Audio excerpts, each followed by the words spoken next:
finally, we're asked how much heat energy is required to convert 100 grams of water in the solid state to water in the liquid state. Notice that here there's no mention of temperature.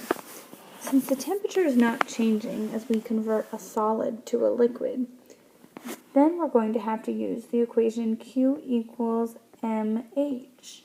Now, which H should we use, fusion or vaporization? Well, converting between a solid and liquid is melting, which in chemistry is also called fusion. So in this case, we need to plug in and find out what information we already know. So in the question, they are telling us that we have 100 grams of water. That's our mass. Now, we're looking for heat, so heat is our X. So that must mean we must know H sub F. Again, H sub F is found on reference table B as in boy, and is 334 joules per gram degree Celsius. Substituting these numbers in,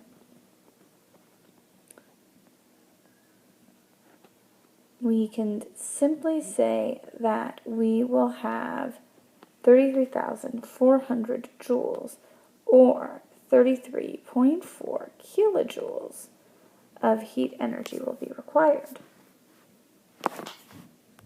The final question, we were asked how much energy is required to completely boil 30 grams of water at 100 degrees Celsius. Again, we're given the temperature 100. We're asked to boil, but there's no temperature change. So we're going to use the equation Q equals mH. But since we are boiling, we're going to use the heat of vaporization. So if we fill in what we know, we understand that we have 30 grams of water, and we are looking for the heat energy, which is Q. And now the heat of vaporization is found on reference table B as in boy as 2,260.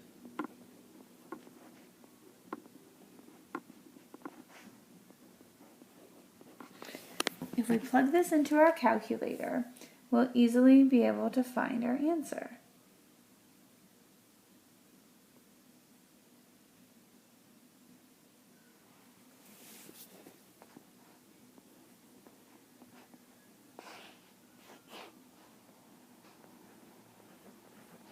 So we're given 67,800 joules.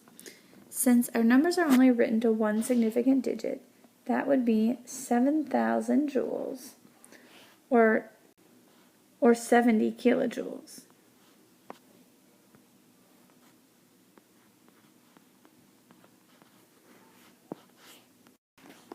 In the final question, we're given a really tough calorimetry question.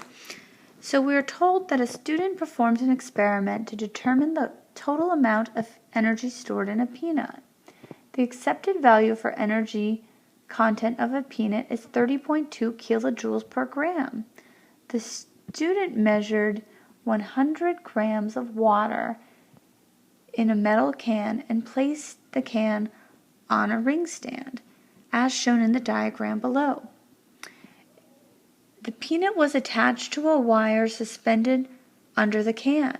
The initial temperature of the water was recorded at 22 degrees Celsius. The peanut was ignited and allowed to burn.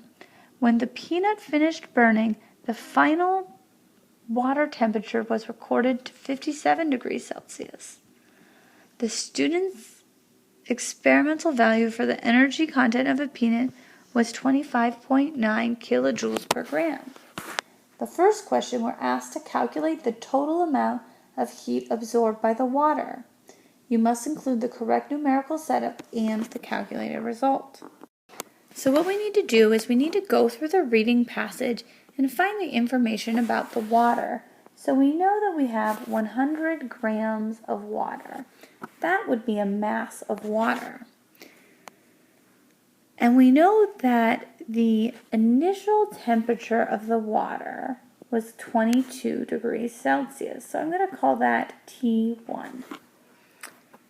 And we know that the final temperature of the water was 57. So I'm going to call that T2. So in this equation, since the temperature of the water is changing, we're going to use the equation Q equals mc delta T. So we are looking for Q, so that is our X. Our mass from the reading is 100.0 grams.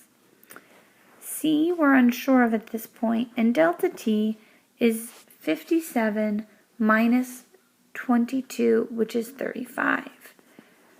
Recall that C is found on reference table B and is 4.18.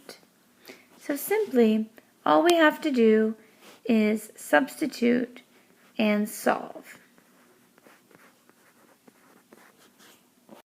My calculator tells me that 14,630 joules were expended. You might report either this number or the number with 3 significant digits, which would simply be 14,600 joules, or 14.6 kilojoules. The final part of this question asks us to determine the student's percent error in the content of the peanut. Now, percent error was covered in the last unit test, but chemistry is cumulative, so we can't forget how to answer these questions. Percent error equation is found on reference table T. Here we can see that reference table T tells us that the percent error is the measured value minus the accepted value over the accepted value times 100. In the reading, we are given two values.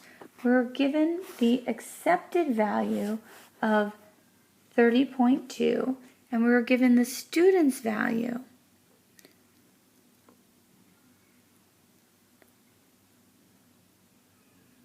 of 25.9. So the student's value is the measured value.